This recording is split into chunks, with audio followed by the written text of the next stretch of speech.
Bonjour, je m'appelle Florence Vetter, je suis pharmacienne et naturopathe et j'exerce mes deux activités dans les Vosges. Pourquoi m'être formée à la naturopathie en plus de mon cursus de pharmacienne? Eh bien simplement parce que j'avais envie de travailler un peu plus en profondeur avec les personnes et en détail, de pouvoir leur apporter des solutions naturelles et de retravailler avec eux sur leur hygiène de vie, en complément de ce qui a déjà été mis en place avec la médecine conventionnelle.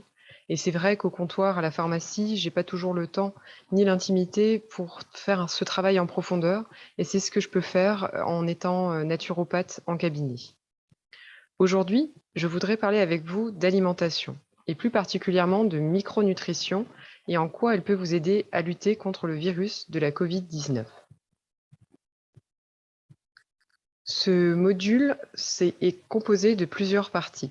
Je commencerai par vous expliquer ce qu'est la micronutrition et quel est son rôle.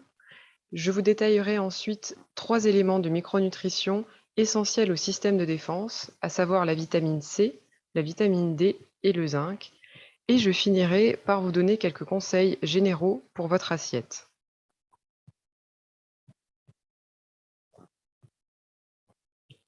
Malgré son grand pouvoir de transformation, l'organisme se révèle totalement incapable de synthétiser certaines molécules vitales, dites essentielles et appelées micronutriments. Ces micronutriments doivent être apportés par l'alimentation en quantité suffisante et sous forme assimilable. Pourquoi on les appelle micronutriments? Eh bien parce qu'ils sont présents en quantité infime dans notre organisme. Il s'agit par exemple de vitamines, d'oligo-éléments, de minéraux, d'acides aminés essentiels, de probiotiques, de phytonutriments ou d'antioxydants. Un bilan micronutritionnel permet de déterminer les carences de certains micronutriments, carences qui peuvent engendrer divers troubles chez la personne, comme de la fatigue ou des difficultés à digérer. Une fois qu'on a mis le point sur ces carences, on peut donner des conseils personnalisés pour pallier justement à ce manque. Aujourd'hui, nous sommes bien loin des carences profondes qui sévissaient ces quelques décennies. Par contre, nous devons faire face à une baisse de la qualité des aliments et à une augmentation des besoins qui font que dans certains cas, la supplémentation avec des compléments alimentaires est nécessaire en plus d'une alimentation équilibrée. Les carences en vitamines C, D et en zinc font partie des plus fréquentes et pourtant, ces 3 éléments sont essentiels pour soutenir nos défenses naturelles.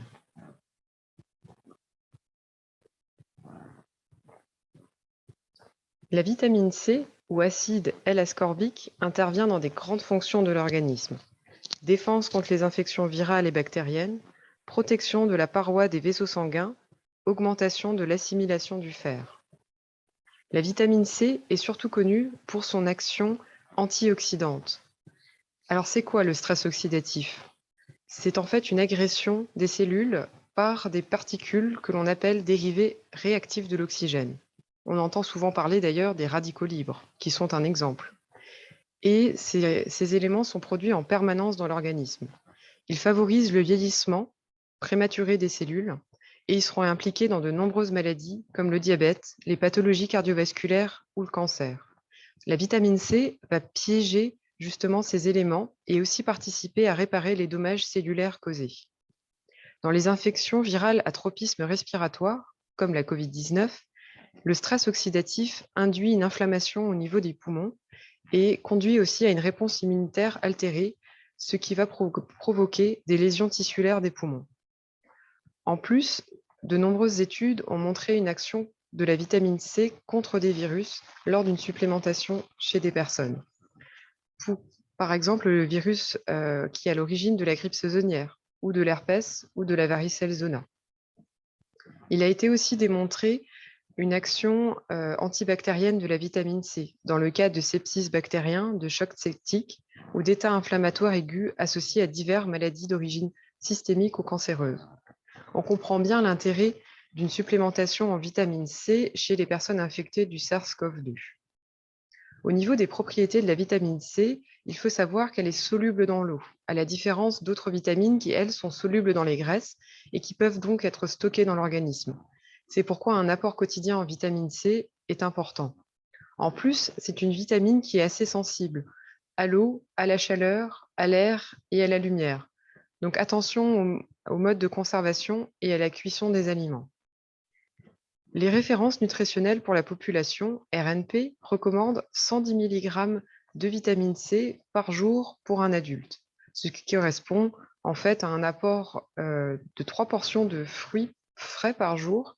Et on favorise également plutôt une cuisson vapeur des aliments, notamment des légumes, pour conserver au maximum ce nutriment. Quels sont les aliments les plus riches en vitamine C? On retrouve en premier point la goyave, puis le cassis, le persil frais, mais aussi les agrumes, comme l'orange.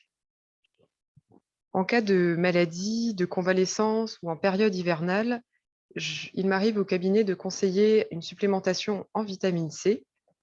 Il existe de la vitamine C effervescente ou à croquer, mais là, il s'agit plutôt d'une forme synthétique, chimique. Si on veut s'orienter sur des choses plus naturelles, on va préférer l'acérola en comprimé à croquer ou le jus d'argousier.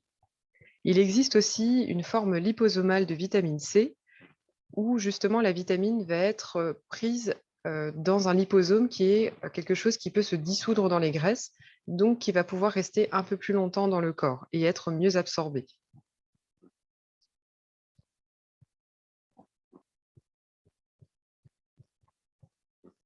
La vitamine D, quant à elle, augmente l'absorption du calcium et du phosphore et contribue à une bonne santé osseuse et dentaire.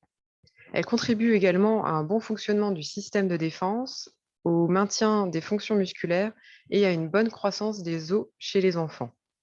Au niveau du système de défense, la vitamine D est impliquée dans plusieurs fonctions. Elle permet notamment de maintenir l'intégrité de la muqueuse intestinale par son action sur les protéines qui constituent les jonctions entre les cellules intestinales. Il faut savoir que l'intestin est un lieu de transit des pathogènes et que leur passage dans la circulation sanguine ne peut se faire qu'en traversant la paroi intestinale. Quand cette paroi est altérée, on parle d'hyperperméabilité, ce qui favoriserait justement le passage de ces pathogènes. Donc une paroi intestinale en bonne santé empêche le passage de ces pathogènes et il est aussi important de maintenir un microbiote intestinal diversifié. En plus, la vitamine D va stimuler aussi les soldats de première ligne du système immunitaire ainsi que ceux de seconde ligne qui vont avoir un effet anti-inflammatoire.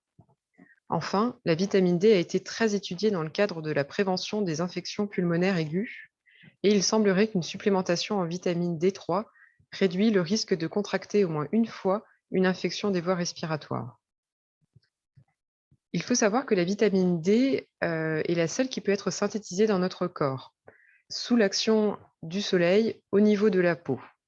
Et elle peut aussi être apportée par l'alimentation. Il existe deux formes de vitamine D, la D2 que l'on retrouve dans les végétaux et la D3 qui est issue des animaux. Ces deux formes vont être transformées dans l'organisme pour donner une forme exploitable.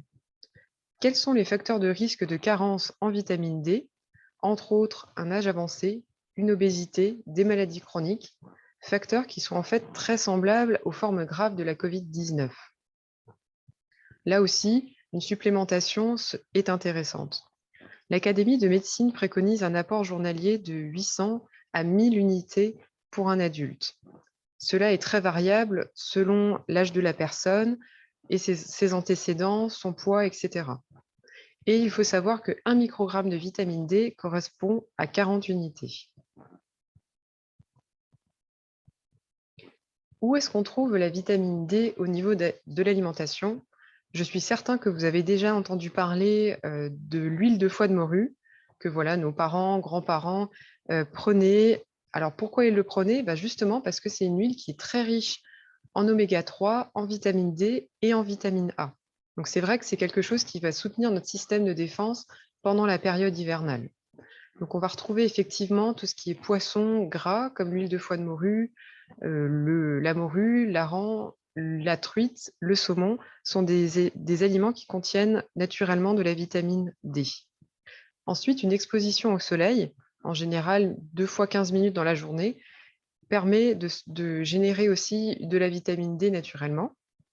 Et en complément alimentaire, la vitamine D se trouve sous forme de gouttes ou d'ampoules Elle est liposoluble, donc elle va se diluer plutôt dans les graisses. Donc surtout, ne diluez pas votre vitamine D dans de l'eau, plutôt directement en bouche, sur une cuillère à café que vous avalez, ou encore sur votre tartine de beurre ou votre crème fraîche, mais surtout pas dans l'eau.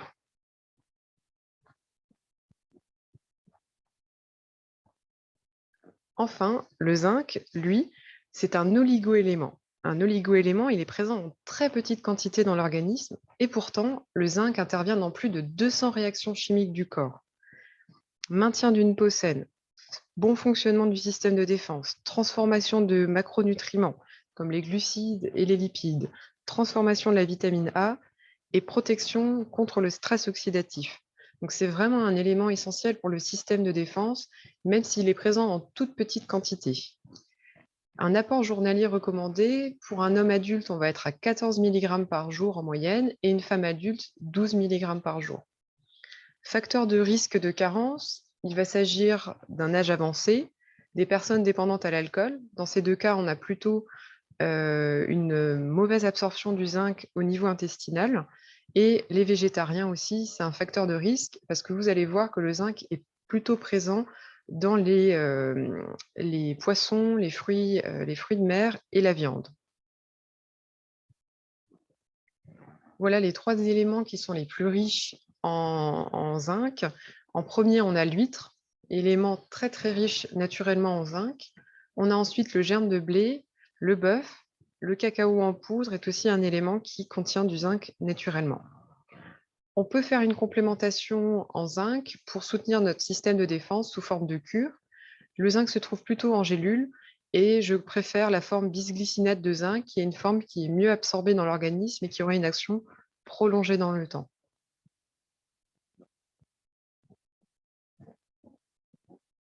Je finirai ma présentation par quelques conseils généraux pour votre assiette. Dans un premier temps, attention à la prise de compléments alimentaires et surtout à l'automédication. Lisez bien les étiquettes, regardez s'il n'y a pas de contre-indication à prendre ce complément pour vous, en fonction de votre âge, vos pathologies. Attention aux redondances aussi, car parfois on peut retrouver les mêmes éléments dans divers compléments alimentaires et là on peut risquer un surdosage.